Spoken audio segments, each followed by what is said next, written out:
So I just got done finished watching Samurai Jack Season 5, Episode 10, the finale of Season 5 of Samurai Jack, and also, sadly, the finale of the series in general. And damn, yo, this is... A lot of people are probably going to have mixed opinions on this episode. From at least what I saw out of it, it just seems that the fan base is going to be kind of mixed as to how they enjoyed the ending, or, you know, just the conclusion we got in general.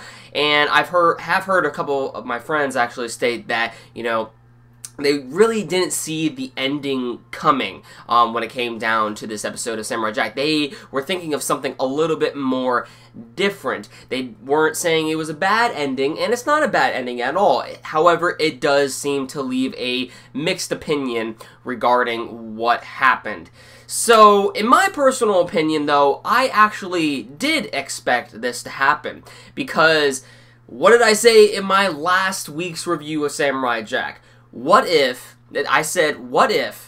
Ashi, because she is the daughter of Aku, if Jack ultimately ends up defeating him, will Ashi still survive? Because, you know, if Jack ends up killing Aku within the past, Ashi, you know, who we have seen from the future, would have never existed. And that is exactly what we see in this episode. Jack ultimately ends up defeating Aku, which is a huge accomplishment because he's been trying to do that since the beginning of the series. And he actually makes his way to the past with the help of Ashi, because Ashi actually has Aku's powers.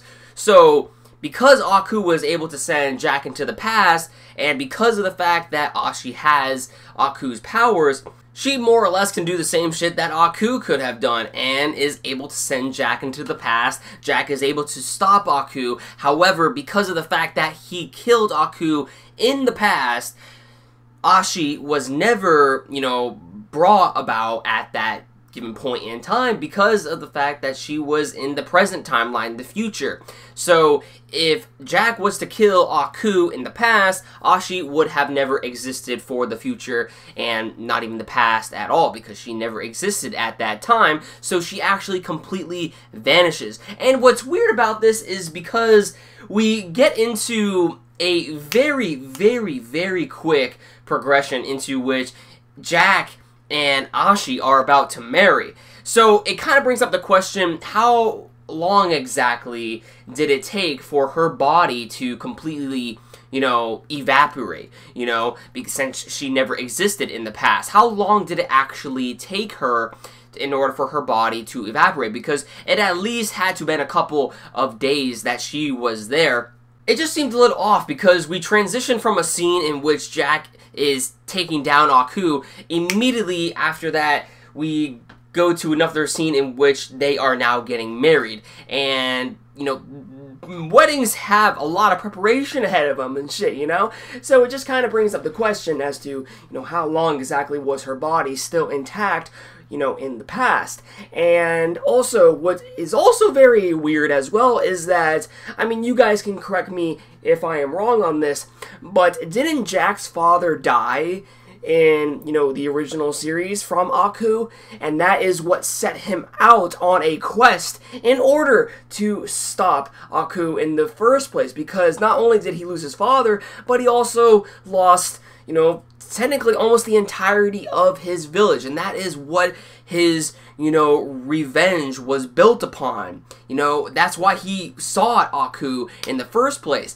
But we see Jack's father in this episode. So to me, that is just very, very weird, because it almost seems as if they went all the way back into the past, into the point in which Jack was able to avoid his father's death, when we know that is not true, because we saw, you know, his father actually get crushed by Aku at the time, and then that is when Jack set out on his quest as he trained up until this very, up until the very given moment in time in which he was about to actually strike down Aku in the first place, before, you know, Aku tore open a portal in time, you know, so to speak.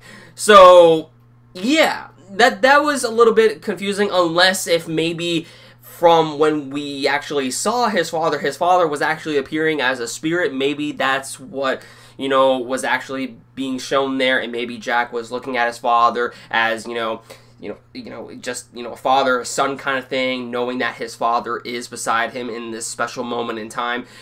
Maybe it was something like that. I really don't know, but that's at least, just something I wanted to talk about. But yes, Ashi was actually killed off within this chapter of Samurai Jack. And this is something that I did, in fact, see coming because, when it comes to Samurai Jack, especially when it comes to the mature audience, it has now gathered now because that's what technically Season 5 was designed to be. This is no longer a kid's show. There is at least going to be some sort of bad luck that Jack has along with him, and that is sadly the death of the person he actually cared about, and he had to kill Aku in order to actually, get his revenge back and also save his village, but at the same time, he also ends up losing something else he cares about. So everything was technically a double-edged sword, But, however, at the end, we get to see that Jack actually is sitting under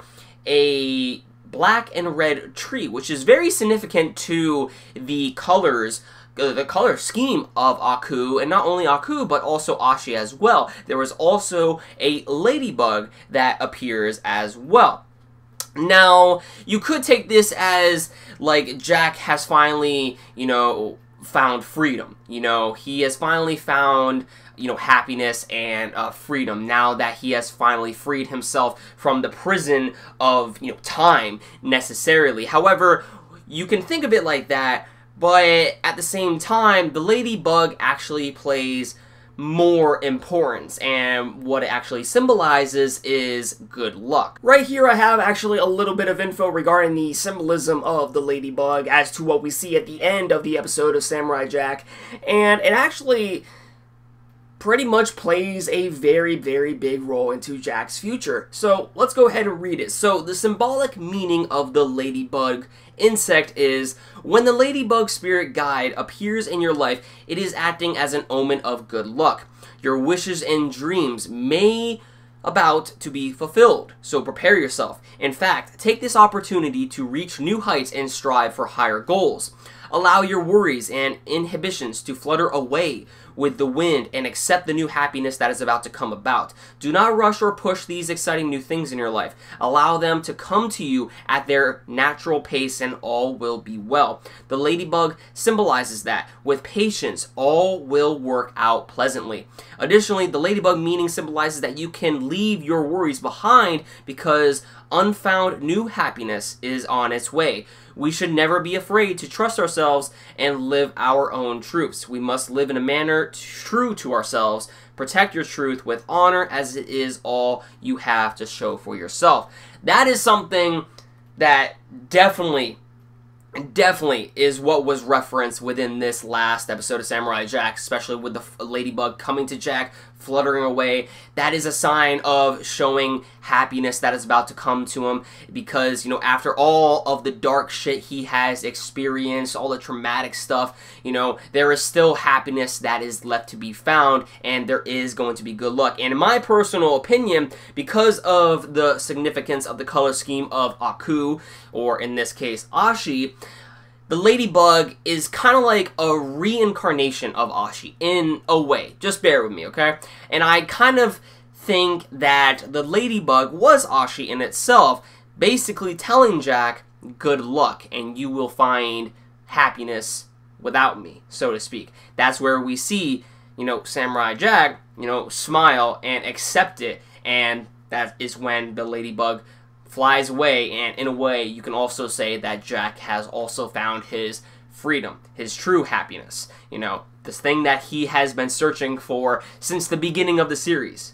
Freedom. So I think that the author of this series really wanted to push that symbolism to the viewer, and it might just seem like a little ladybug is coming to Jack at first, but if you actually look at the symbolism behind the ladybug, and at the very end of the credits, you will get the whole picture as to what they were trying to convey in, the beginning.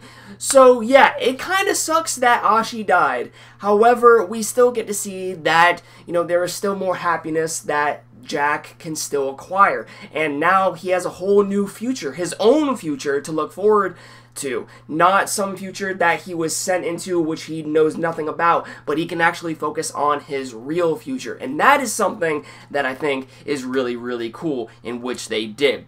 So, yeah. Definitely Samurai Jack Season 10, or Season 10, wow, I wish we get a Season 10, but Jack Season 5 was awesome. I had a lot of nostalgia watching this, and just the maturity that was involved in it, I loved it. You know, just seeing Samurai Jack again, you know, from, you know, years ago, like, just seeing him again was just an experience of itself, and it's just something that I really wish we can get with more cartoons like this. It would be really cool. That at least fit that sort of genre, you know. It's just an awesome experience, and I really wish we could get more Samurai Jack, but sadly, this will definitely be the last we see from it until, you know, we hear something else otherwise. But yeah, this episode, awesome. There's a lot of nostalgia behind the episode as well. Even the beginning, how pretty much every one of the characters that Jack came across within his journeys ended up coming to Jack's rescue to save him, you know, and help defend him in this case. We have the Iron Robot, you know, we have all the other species that he came across in the beginning of the series. Like, just a whole army was taking on Aku, which was very, very awesome. And that is what gave Ashi the time to actually send Jack back into the past for him to accomplish his goal. Kind of sucks what happened at the end, but at the same time, it, you know, concludes on a bittersweet ending, and I really enjoyed it. What did you guys think about the episode? Let me know in the comments down below as to what you thought about this episode, as well as the overall season of Samurai Jack. Be sure to give this video a like if you enjoyed it. My camera is running out of time, so I gotta head on out. Thank you all for watching. Hit that red subscribe button down below, and you'll never miss a video from me. That about does it for this video, guys. Peace.